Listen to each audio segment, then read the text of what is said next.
Le 12h30, le rendez-vous du jour. Le 28 février dernier, le GIEC avait remis le deuxième volet de son rapport sur les impacts du changement climatique. Afrique, Asie, Amérique latine ou encore les petites îles du Pacifique sont en première ligne. Mais l'Europe est aussi touchée avec de grandes disparités entre les régions du Sud et du Nord. Pour commenter ce rapport, nous avons avec nous à distance Romain Weckmans. Bonjour. Bonjour. Alors, vous êtes donc avec nous depuis la Finlande. Vous êtes chercheur à l'Institut des Affaires internationales. Vous enseignez également à l'ULB et vous faites donc partie des rapporteurs du GIEC. Alors, dans ce rapport, on voit plusieurs risques majeurs. La hausse de la chaleur, sécheresse, pénurie d'eau et des inondations fluviales et ensuite côtières.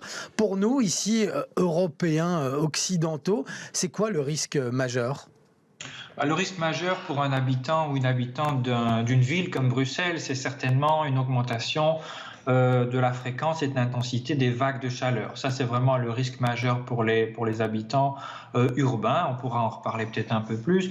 Et puis alors, pour des habitants hors des villes, y compris en ville, mais il y a des problèmes liés aux inondations, il y a des problèmes liés à tout ce qui est événements extrêmes, tels que des vents, des tempêtes, ce genre de choses. Donc ça veut dire que, par exemple, les 3 tempêtes que la Belgique a essuyées ces derniers temps, tout comme les inondations de juillet dans la région de la Vesdre, ce sont des épisodes climatiques que nous allons connaître de plus en plus. Oui, il est toujours délicat d'attribuer un événement particulier au phénomène du changement climatique parce que, bien sûr, de tout temps, il y a toujours eu des inondations ou des vagues de chaleur, mais le phénomène du changement climatique rend ces événements plus fréquents et également augmente leur intensité. Donc oui, c'est le genre d'événement auquel il va falloir s'attendre et se préparer. Et on peut se préparer comment à ça ? Parce que ça aussi, ça sera l'objet d'un 3e volet du rapport du GIEC qui devrait paraître en avril, où on parlera plus spécifiquement de comment contrer ces menaces. Mais finalement, est-ce qu'on peut déjà faire des petites choses ? Et puis, est-ce qu'on ne s'y prend pas trop tard, surtout ? Ça fait quand même longtemps que vous tirez la sonnette d'alarme. Oui, en fait, ce 2e volet du rapport met déjà en évidence beaucoup de pistes de solutions, enfin même plus que des pistes, parce que ce sont des choses qui sont déjà très éprouvées pour essayer de faire face donc aux impacts du changement climatique. Le 3e volet, lui, va vraiment insister sur la réduction des émissions de gaz à effet de serre. Ici, dans ce 2e volet, ce dont on parle, c'est un enjeu en fait dont on parle assez peu, ou en tout cas moins, par rapport à la réduction des émissions de gaz à effet de serre, c'est vraiment cette question de l'adaptation, donc de la préparation à cette menace, à ces impacts qui nous arrivent. Alors, si on reprend l'exemple des vagues de chaleur, eh bien, il faut... lorsqu'on rénove des bâtiments, il faut faire le nécessaire pour que les bâtiments soient moins soumis à des risques de surchauffe. Il faut aussi faire le nécessaire pour qu'il y ait des dispositifs techniques tout bêtes en fait, ou assez simples, qui limitent l'ensoleillement dans les habitations, de façon à ce que les gens n'aient pas à installer des climatiseurs qui consomment de l'énergie et bien sûr émettent des gaz à effet de serre si ce n'est pas de l'énergie renouvelable. Donc il faut absolument travailler sur ces pistes de solutions-là. Oui, parce que comme vous le dites, évidemment, le climatiseur, ce n'est pas la bonne solution. À Bruxelles, on a un bâti qui est très ancien.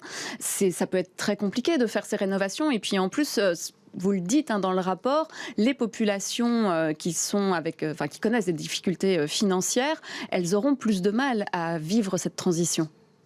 Exactement. Donc, il n'y a pas que la transition pour laquelle elles ont plus de mal. Déjà aujourd'hui, lors d'épisodes caniculaires, ce sont des populations qui sont plus fragiles, plus à risque et qui en fait subissent davantage d'impact que des populations qui se trouvent dans des logements de meilleure qualité, mieux isolés ou qui ont même potentiellement la climatisation. Donc, c'est tout là l'enjeu, on va dire, de répondre à ce qui nous arrive. C'est vraiment d'y répondre de façon la plus juste possible. Et y répondre de la façon la plus juste possible, ça se fait à Bruxelles, tout près de chez nous, mais ça se fait évidemment aussi à l'échelle internationale, parce qu'on sait que ce sont les populations les plus pauvres du monde qui ont affaire aux impacts les plus grands et donc qui sont le plus touchés déjà aujourd'hui. Et quand on parle de pénurie d'eau dans un futur proche, est-ce que les villes et les pays, comme ici en Belgique, d'Europe, risquent d'être touchés ? Oui, bon, il faut déjà noter que des pénuries d'eau arrivent déjà aujourd'hui dans certaines régions du monde. Donc ce n'est pas seulement un risque qui est distant, lointain, c'est un risque qui existe déjà aujourd'hui et qui pose des problèmes très importants. La Belgique, et comme d'autres pays, bien sûr, a risque également de sécheresse prolongée. Donc oui, c'est un facteur de risque parmi d'autres, mais je veux dire, c'est pas le plus important, en tout cas en Belgique. Et est-ce que cet objectif d'émissions nulles en 2050, ça sera suffisant pour maintenir, parce que pour l'instant on est avec un réchauffement climatique qu'on estime à peu près 2,7 degrés supplémentaires dans les prochaines années si on ne reste pas identique?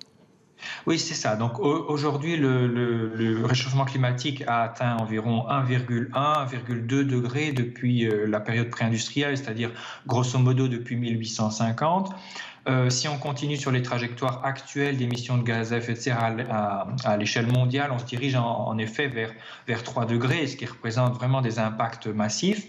Pour éviter ces impacts massifs, il faut absolument réduire les émissions de gaz à effet de serre autant que possible, aussi vite que possible. Donc viser la neutralité climatique à l'horizon 2050, c'est l'objectif que les pays de l'Union européenne se sont fixés. Donc ça, c'est la trajectoire. Mais ce qu'il faut bien noter, c'est que même si on parvient à limiter ce réchauffement, disons à 2 degrés, il y aura quand même des impacts importants. Et donc, il faut vraiment s'y préparer dès aujourd'hui. Ça se fait dès aujourd'hui quand on fait des rénovations des bâtiments, des stratégies de rénovation du bâti à Bruxelles. Ces enjeux-là doivent être davantage pris en compte que ceux qu'ils ne sont aujourd'hui.